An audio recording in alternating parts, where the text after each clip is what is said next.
அனைவருக்கும் மாலை வணக்கம். இந்த டீச்சர்ஸ் கேர் அகாடமி மூலிமா உங்களைய இந்த டிசிஏ அப்படிங்கிற இந்த குரூப் மூலிமா சந்திக்கிறதுல ரொம்ப சந்தோஷப்படுறேன். இந்த டிசிஏ மூலிமா எங்களுக்கு எந்த மாதிரியான விஷயங்களை நாங்கள் செய்யணும்னு நாங்கள் நினைக்கிறோம் அப்படின்னா, உங்கள் எல்லாருக்குமே போட்டித் தேர்வு அப்படிங்கிற ஒரு விஷயம் ரொம்ப பயமாக இருக்குது.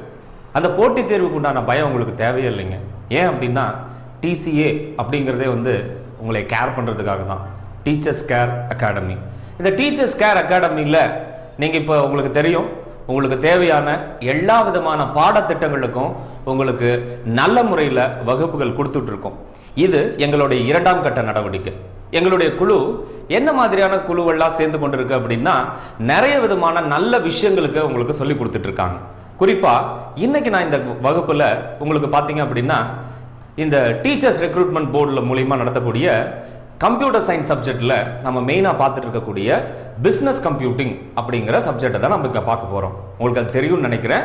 டீச்சர்ஸ் கம்ப்யூட்டிங்கில் நாங்கள் இப்போ டீச்சர்ஸ் கேர் அகாடமியில் மூலிமா நாங்கள் என்ன பண்ணுறோம், பிஸ்னஸ் கம்ப்யூட்டிங் அப்படிங்கிற ஒரு சப்ஜெக்ட்டுக்கு இன்றைக்கி நம்ம அந்த விளக்கத்தை பார்ப்போம். இப்போ இந்த பிஸ்னஸ் கம்ப்யூட்டிங்கில் நான் எப்படி 15 மார்க் நான் வாங்குறது. உங்கள் சிலபஸ் நீங்கள் எல்லாம் பார்த்துருப்பீங்க. அந்த சிலபஸில் பார்த்தீங்க அப்படின்னா 15 மதிப்பெண்கள் போட்டிருப்பாங்க இந்த பிஸ்னஸ் கம்ப்யூட்டிங்க்கு. இந்த 15 மதிப்பெண்களை சுலபமாக பெறது எப்படி அப்படிங்கிற ஒரு சின்ன விஷயத்தை தான் நம்ம இப்போ பார்க்க போகிறோம். இந்த சின்ன விஷயம் அப்படின்னு சொல்லும்போது, பிஸ்னஸ் அப்படிங்கிற ஒரு கான்செப்ட் பெரிய கான்செப்ட். அதை எப்படி ரொம்ப சின்ன விஷயத்துக்குள்ளார நம்ம அடக்கிறதுன்னு உங்களுக்கு யோசிக்கலாம். பர்சன் என்ன மாதிரியான ஒரு விஷயத்தை நம்ம பார்க்கணும் அப்படின்னா, பிஸ்னஸ் அப்படிங்கிறதுக்கு காரணம் என்ன, மேக்கிங் எ பர்சன் பிஸி. ஒரு மனுஷனை ரொம்ப பிஸியா வச்சிருக்கக்கூடிய ஒரு விஷயம் தான் பிஸ்னஸ். அப்ப அந்த பிஸ்னஸை டெக்னாலஜியோட எப்படி நாம சேர்த்துறது, அந்த டெக்னாலஜி விஷயத்தை தான் இன்னைக்கு இந்த கம்ப்யூட்டர் சயின்ஸ் சப்ஜெக்ட் மூலிமா உங்களுக்கு என்ன சொல்லியிருக்காங்க அப்படின்னா, பிஸ்னஸ் கம்ப்யூட்டிங்னு சொல்லியிருக்காங்க. இதுல உங்களுக்கு கொடுத்துருக்கக்கூடிய சிலபஸை நாங்க கொஞ்சம் பிரிச்சு பார்த்துருக்கோம்.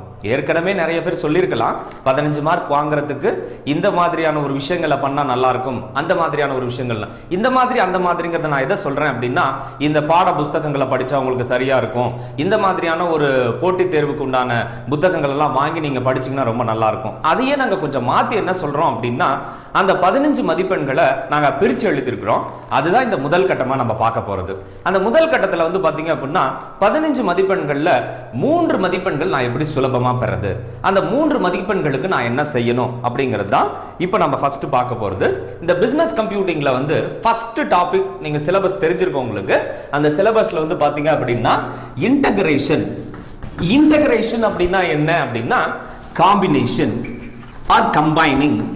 காம்பினேஷன் அண்ட் கம்பைனிங் அப்படிங்கிறதுனா என்ன அப்படின்னா, இன்டகிரேஷன் ஒரு விஷயத்தை எப்படி இன்னொரு விஷயத்தோட சேர்த்துறது. இப்போ எப்படி பிசினஸ் அப்படிங்கிறத டெக்னாலஜியோட சேர்த்திருக்காங்களோ, அந்த டெக்னாலஜி விஷயத்தை தான் இன்டகிரேஷன் அப்படின்னு சொல்றோம். ஒரு விஷயத்தை இன்னொரு விஷயத்தோட எப்படி நம்ம ஒப்பிட்டு பார்க்கிறோம். அப்ப ஒப்பிட்டு பார்த்தோம் அப்படின்னா நம்மளுக்கு நல்லது எப்படி கிடைக்கும் அப்படிங்கிற விஷயம் தான் இந்த பிசினஸ் கம்ப்யூட்டிங் அப்படிங்கிறது. இப்போ இந்த பிசினஸ் கம்ப்யூட்டிங்ல மெயினா நம்ம பார்க்கிறது இன்டகிரேஷன். ஒரு டெக்னாலஜியை இன்னொரு டெக்னாலஜியோட சேர்த்து கம்பைன் பண்ணி நம்ம பார்த்திருப்போம். ஆனா ஒரு பிசினஸ் அப்படிங்கறத எப்படி நான் மத்த விஷயத்தோட கம்பைன் பண்றது. குறிப்பா சொல்லணும் அப்படின்னா, இன்னைக்கு நான் ஒரு பிசினஸ் பண்ணிட்டு இருக்கேன், ட்ரெடிஷனல் பிசினஸ் அப்படின்னு வச்சுக்குவோம். ட்ரெடிஷனல் பிசினஸ் நான் ஒன்னு பண்ணிட்டு இருக்கேன். இந்த ட்ரெடிஷனல் பிசினஸ் நான் என்ன செய்யணும் அப்படின்னா, மாடர்ன் பிசினஸா நான் மாத்தணும். அப்ப மாடர்ன் பிசினஸா மாத்துறதுக்கு நான் என்ன செய்யணும், டெக்னாலஜியோட கம்பைன் பண்ணணும். அதுதான் நம்ம ஃபர்ஸ்ட் டாபிக்கோட, பிசினஸ் கம்ப்யூட்டிங்கோட ஃபர்ஸ்ட் டாபிக் பாத்தீங்க அப்படின்னா இன்டகிரேஷன். இப்போ இந்த இன்டகிரேஷனுக்கு நாம என்ன பெருசா நம்ம பார்க்க போறோம் அப்படின்னா, we need one web page. அப்ப அந்த வெப் பேஜ் நான் எப்படி கிரியேட் பண்ணோம் அப்படிங்கிறது உங்களுக்கு அடுத்த விதக்கூடிய சப்ஜெக்ட்ல உங்களுக்கு சொல்லுவாங்க, வெப் டெவலப்மெண்ட் அப்படிங்கிற சப்ஜெக்ட்ல சொல்லுவாங்க. இப்போ இதுல ஆல்ரெடி ரெடியா இருக்கக்கூடிய வெப்சைட் மூலமா நான் எப்படி பிசினஸ் பண்றது, ஏன்னா என்னோட பிசினஸ் நான் அது கூட கொண்டு போய் சேர்த்தணும். அப்ப நான் என்ன பண்ணணும், இப்போ உங்களுக்கு எல்லாத்துக்குமே நல்லா தெரியும், GoDaddy அப்படிங்கிற ஒரு வெப்சைட் இருக்கு. அந்த GoDaddyல என்ன பண்றாங்க அப்படின்னா, என்கிட்ட ஒரு பிசினஸ் இருக்கு அப்படின்னா அந்த பிசினஸை எப்படி எல்லாரும் கூட கொண்டு போய் சேர்த்துறது.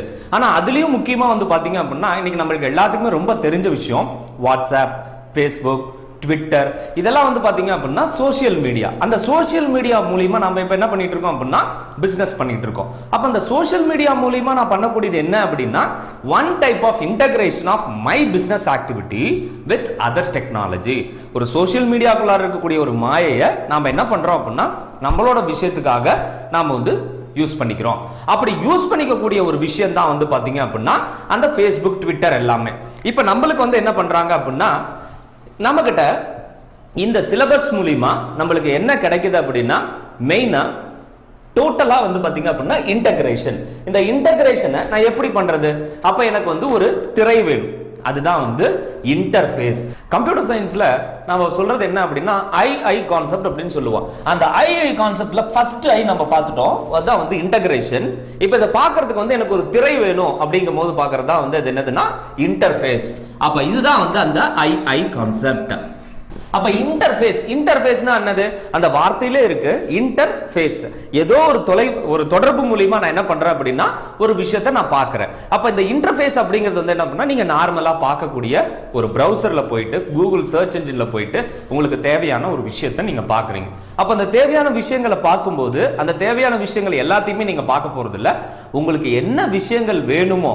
இப்ப நான் வந்து பாத்தீங்க அப்படின்னா ஏதாவது ஒரு क्वेश्चनக்கு ஆன்சர் வேணும், ஒரு கேள்விக்கு ஒரு பதில் அப்படிங்கும் போது அந்த கேள்விக்கு உண்டான பதில் எனக்கு எந்தெந்த மாதிரி பதில்லாம் வருது. ஏன்னா வந்து நம்மளுக்கு நல்லாவே தெரியும், கூகுள்ல நாம போயிட்டு ஒரு விஷயத்தை நம்ம தேடுறோம் அப்படின்னா அது நிறைய விஷயத்தை உங்களுக்கு கொடுக்கும்.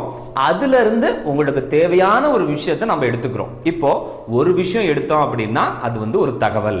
அந்த தகவல் அப்படியே வந்து மாறுனுச்சு அப்படின்னா அது இன்ஃபர்மேஷன். அந்த இன்ஃபர்மேஷன் எல்லாமே மொத்தமா சேர்ந்துச்சு அப்படின்னா அந்த இன்ஃபர்மேஷன் தான் வந்து என்னது? டேட்டா. அப்ப டேட்டா, இன்டகிரேஷன் அண்ட் இன்டர்ஃபேஸ். உங்க பிசினஸ் கம்ப்யூட்டிங்ல இப்ப ஃபர்ஸ்ட் டாபிக் உங்களுக்கு வந்துருச்சுங்களா? என்னது? Data, integration and interface. இதுதான் வந்து என்ன சொன்னா, ஃபர்ஸ்ட் நான் ஐஐன்னு சொன்னேன். இப்போ வந்து கான்செப்ட் வந்து பாத்தீங்க அப்படின்னா DII, data, integration and interface. So இந்த ஃபர்ஸ்ட் டிங்கிறதுக்கு தான் இன்னைக்கு வந்து இந்த பிசினஸ் கம்ப்யூட்டிங்ல உங்களுக்கு நிறைய விதமான வாண்டட்ஸ் இருக்கு. அந்த நிறைய வாண்டட்ஸ்ல வந்து பாத்தீங்க அப்படின்னா நிறைய information, we are rich in information but poor in communication. என்கிட்ட நிறைய விஷயங்கள் இருக்கு சார், ஆனா அதை எப்படி சொல்றதுன்னு எனக்கு தெரியல. அப்படிங்கும் போது என்ன ஆகும் அப்படின்னா டேட்டா கன்வர்ஷன்.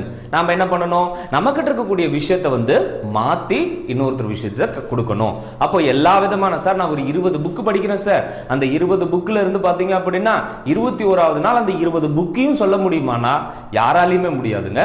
ஆனா அந்த 20 புக்ல இருக்கக்கூடிய அத்தனை சரத்துக்களை நம்ம என்ன பண்ணலாம் அப்படின்னா ஒரு தகவல் களஞ்சியமா மாத்தி நம்ம என்ன கொடுக்கலாம், ஒரு விஷயத்தை கொடுக்கலாம். அந்த தகவல் களஞ்சியம் தான் டேட்டா. ஏன்னா டேட்டா உங்களுக்கு நல்லாவே தெரிஞ்சிருக்கும், எல்லா கம்ப்யூட்டர் சயின்ஸ் ஸ்டூடெண்ட்ஸ்க்கும் சரி நார்மல் பர்சனுக்கும் சரி. டேட்டாங்கிறது வந்து என்னங்க? Collection of information. அப்ப இந்த கலெக்ஷன் ஆஃப் இன்ஃபர்மேஷன்ங்கிறது வந்து என்னது? நிறைய விதமான ஒரு தகவல்கள் இருக்கு, அந்த தகவல் எல்லாத்தையும் ஒரு பெட்டகத்துல போடுறேன். அப்ப டேட்டா வந்து என்னவா மாறுது? டேட்டா பேஸா மாறுது, களஞ்சியம். அப்ப அந்த களஞ்சியம் வந்து இருந்தனா அதை ஸ்டோர் பண்ணி வைக்கிறதுக்கு ஒரு பெட்டி மாதிரி இருக்கிறது தேவை. அப்ப அதுதான் வந்து டேட்டா பேஸ். இது எல்லாமே படிச்சிருப்பீங்க. இப்போ இந்த டேட்டா பேஸை நான் எப்படி மேனேஜ் பண்றது, இந்த மாதிரி விஷயங்களை எல்லாத்தையுமே வந்து விஷயம் பண்றது தான் டேட்டா, இன்டகிரேஷன் அண்ட் இன்டர்ஃபேஸ். இப்போ இந்த விஷயத்துல நான் என்ன முடிவு பண்ணி வச்சிருக்கோம் அப்படின்னா, எங்க குழுவெல்லாம் சேர்ந்து என்ன முடிவு பண்ணி வச்சிருக்காங்க அப்படின்னா, இது எல்லாமே சேர்ந்து உங்களுக்கு மொத்தம் 3 மதிப்பெண்கள். 3 மதிப்பெண்கள்ல இந்த 3 மதிப்பெண்ணை நான் எப்படி வாங்குறது? இந்த 3 மதிப்பெண்கள்ல வாங்குறதுக்கு நான் இந்த விஷயத்தை மட்டும் தெரிஞ்சு வச்சிருந்தா போதும். இந்த விஷயம்னா, இந்த விஷயங்கிறது வந்து ஒரு அடிப்படை. இந்த அடிப்படையில எப்படி நான் கொஞ்சம் உள்ள போறது, அதை தான் வந்து இன்னைக்கு நாங்க தெளிவா உங்களுக்கு சொல்றதுக்கு இருக்கோம். இப்போ இந்த அடிப்படையில ஃபர்ஸ்ட் நாம என்ன பார்க்க போறோம் அப்படின்னா இன்டகிரேஷன். அந்த இன்டகிரேஷன் அப்படிங்கிறது வந்து என்ன அப்படின்னா, நான் ஃபர்ஸ்டே சொல்லியிருக்க மாதிரி காம்பினேஷன் ஆர் கம்பைனிங். ஏதாவது ஒரு விஷயத்தை இன்னும் சுருக்கமா சொல்லணும் அப்படின்னா மெர்ஜிங். ஏன் மெர்ஜிங் பண்றதுங்கிறது வந்து என்னது? என்கிட்ட இருக்கக்கூடிய ஒரு விஷயத்தை இன்னொரு விஷயத்துக்காக நான் என்ன பண்றேன் அப்படின்னா அதுல உள்ளீடு செய்யறேன். அப்ப அது செய்யும் போது என்ன கிடைக்கும்? ஒரு விஷயம் வந்து என்னோட பிசினஸுக்கு ஒரு புது விதமான தெம்பு கிடைக்கிற மாதிரி இருக்கும். அப்ப என்னோட பிசினஸ நார்மலா ரெக்கார்டு, ஃபைலு அப்படின்னு ரெக்கார்ட் பண்றதுக்கு பதிலா அதே ஃபைலு, ரெக்கார்டு, ஃபீல்டு எல்லாம் சேர்ந்த ஒரு query லாங்குவேஜ் மூலமா நான் பண்ண போறேன். அந்த query லாங்குவேஜ் என்னது? அதாவது front end operation, back end operation அப்படின்னு நம்ம சொல்லுவோம். ஃப்ரண்ட் எண்ட் ஆபரேஷன்ங்கிறது வந்து என்னது? நாம கண் முன்னாடி பார்க்கிறது. அப்ப கண் முன்னாடி நமக்கு எதுல தெரியும்? இன்டர்ஃபேஸ்ல தெரியும். அப்ப டேட்டால என்ன கிடைக்கும்? டேட்டாவை வந்து நம்ம என்ன பண்ணணும், என் கண்ணு முன்னாடி ஒன்று தெரியுது, அந்த கண்ணு முன்னாடி தெரியறதுக்கு என்ன பண்ணணும், ஆல்ரெடி யாராவது ஒருத்தர் வச்சிருந்தாங்கன்னா தான் நமக்கு கண்ணு முன்னாடி தெரியும். அப்ப இந்த டேட்டாவை யாராவது ஒருத்தர் இன்ஸ்டால் பண்ணணும். ஏன் நாம கூட ஒரு டேட்டாவை கொடுத்துருக்கலாம். ஏன்னா நீங்க ரிசர்ச் பண்ணிட்டு இருக்கும்போது உங்களுக்கு என்ன கிடைக்கும், பிரைமரி டேட்டாங்கிறது வந்து நாளைய செகண்டரி டேட்டா. இன்னைக்கு நான் ஒரு ரிசர்ச் பண்றேன் அப்படின்னா அந்த ரிசர்ச் வந்து என்னது, நாளைக்கு மற்றவங்களுக்கு அது ஒரு செகண்டரி ரிசர்ச்சா மாறும். அந்த செகண்டரி ரிசர்ச்சை வச்சு இன்னொருத்தர் இன்னொரு டேட்டாவை மாத்துவாங்க.